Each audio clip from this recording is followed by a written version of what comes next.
Saturday, July 18th, 2026, AEW Collision just went off the air, and I'm not sure who put this whole thing together, but let's just run it, I guess.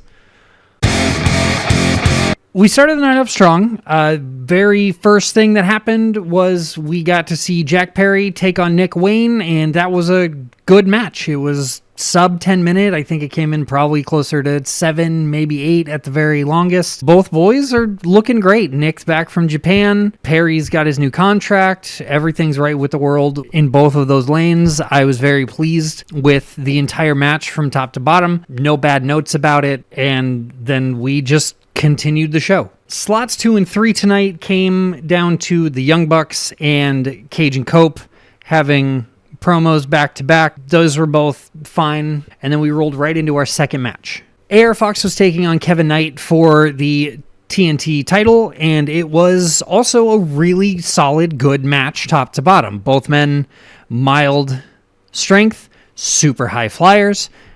There was nothing wrong with this match at all. I think the entire thing broke down to who had just a slightly larger gas tank. We did get to see Kevin Knight retain the TNT title. I've got no qualms with that right now. I'm kind of hoping Darby takes it off him next week, but we're just going to have to wait and see. As soon as Kevin Knight won, he disappeared over to the commentary desk, threw on a headset, and some more of his Don Callis family members came out. So we got to see Brian Cage, Hechicero, and Doyle take on 3 jobbers. It was a pretty quick squish match, nothing too crazy. And then they started to beat up the jobbers, and more Don Callis guys joined in on it. And then we got to see Mike Bailey, whose music hit. He came about halfway down the entry ramp, turned around, waved for a bunch of other people, and we got to see the Conglomeration and the Rascals all come out and chase off the Don Callis family. So that's setting something up, and if Darby doesn't end up taking the TNT title this next week, I'm wondering if they're going to give it to Bailey in like a month or two just to continue that storyline on and really like show that Bailey just wants the best for Knight, but he's also more than capable of taking away the things that Knight wants most. I don't know. Just my thoughts. We followed that matchup with another pair of promos. The first one was with Ospreay and Mox. Ospreay gave a shout out and a challenge to a friend of his who he's wrestled many times over the years around the world. That comes up in a minute. Mox is just being Mox, and then we flowed that into the Dogs having kind of a promo war now. It seems like the Dogs and the Bang Bang Gang are just going to go back and forth behind the scenes on camera, and at some point we're probably going to get some more matches out of it, but for now it's all just a war of words between the two groups. Then we came to our next match of the night, and it was awesome. I'm going to give this one match of the night, and it's not just because it was Will Ospreay. It was Will Ospreay versus his friend Adam Brooks, and those boys definitely know each other. There was lots of reversals going back and forth. Will's got the speed for sure, but Adam Brooks is a little powerhouse from the Down Under, so I would like to see more of him. I know we had him on an episode a long time ago, even before I was doing this, but that dude can go. And just the match intensity from start to finish was really good. They started off showing friendship and, shaking hands, gave a little hug, and then it just turned into some really weird stuff. If you have time, go find highlights of the match, especially when Brooks does a thing to Ospreay with the middle rope.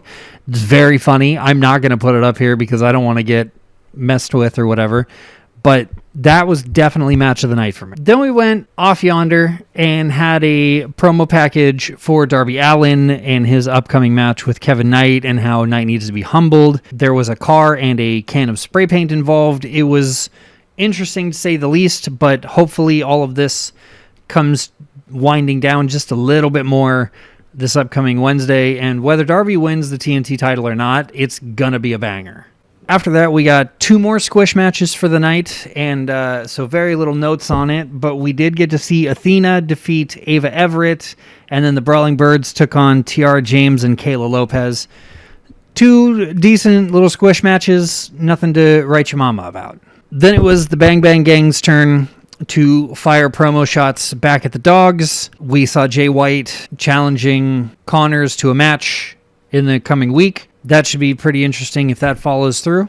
And then Tommaso Ciampa came out and graced us with his presence, and he took on Myron Reed from the Rascals. That was also a really solid match. So far, I'm super happy with how everything broke down. Ciampa did end up with the victory. Myron got to hit some of his weird running, jump over the top rope, cutter thingies. It was fun all around. I don't think anybody had any issue with it. After the match, Ciampa grabbed a mic and went over to the comm table because we had Mr. Paul White on comms tonight, and he stood on Paul's chair after Paul stood up so that they could be eye level with each other. And Ciampa told Paul, hey, I'm going to take on your best friend Jericho at the pay-per-view.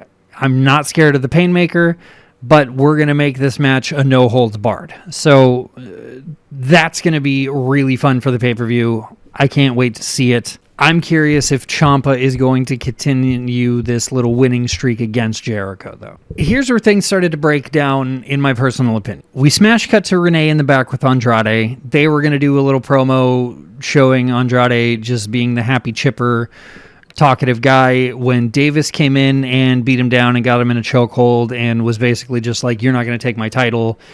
Left him on the floor in a heap and then disappeared. We hit commercial. We came back from commercial. Renee had skedaddled all the way out to the ring. Renee and Monet had a little moment in the ring talking about it doesn't matter who wins at Redemption. She's going on to the following pay-per-view in order to bring the one title that she hasn't gotten in AEW yet. Then we went to the back, and Cage and Cope were in the back, and they had started doing a promo, and then the Young Bucks popped up, and the Young Bucks were like, hey, you guys are killing it. It's awesome. Congratulations on the titles. They looked better on us, but, you know, whatever. And then Cage had some snippy comments, and Cope was just like, well, that was a thing. Fist bumps, leaves, and we moved straight into the next segment. The second to last match of the night, we got to see Bandito take on Adam Priest. And Adam Priest is growing on everybody. I haven't seen anything coming from anywhere, throwing shade his direction. People really seem to enjoy his shenaniganery, and I do too.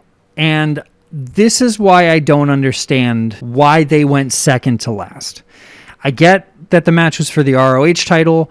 Maybe they didn't want to put the ROH title up for grabs in the main event on an AEW show. I guess I could follow that line of logic.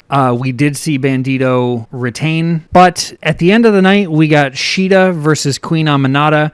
And no shade to either one of those women, but something about their match just didn't click with me. And it was the third title match of the night, and it was supposed to be closing the show. Queen Aminata definitely showed a lot of spunk and that she could hang with the top women in the division. But I really felt like they should have put Bandito and Priest on at the end of the night, because the way that those guys just worked off each other and made everything work really well, and there were no soft spots of the match as compared to the women's match that happened, I found myself almost getting up to get a snack, which is crazy to say about a main event. So that's where the booking really fell apart, when we got 3 different promos and then a great match and then a not so great match after a promo that I'm going to talk about here in a second. Shida did end up with the victory, and so we just move on from there.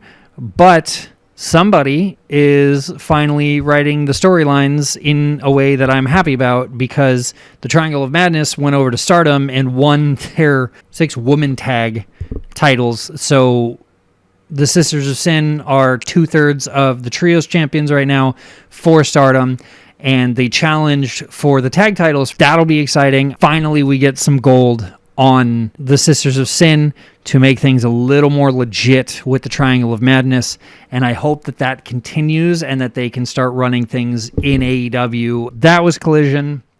Started strong, ended kind of weak in my opinion, but we are building to the pay-per-view next weekend. I can't wait to see it. I'm going to probably be up till midnight making a video about it. So until Wednesday, take care of yourselves. Don't do anything too crazy. And I will see you next time. Peace.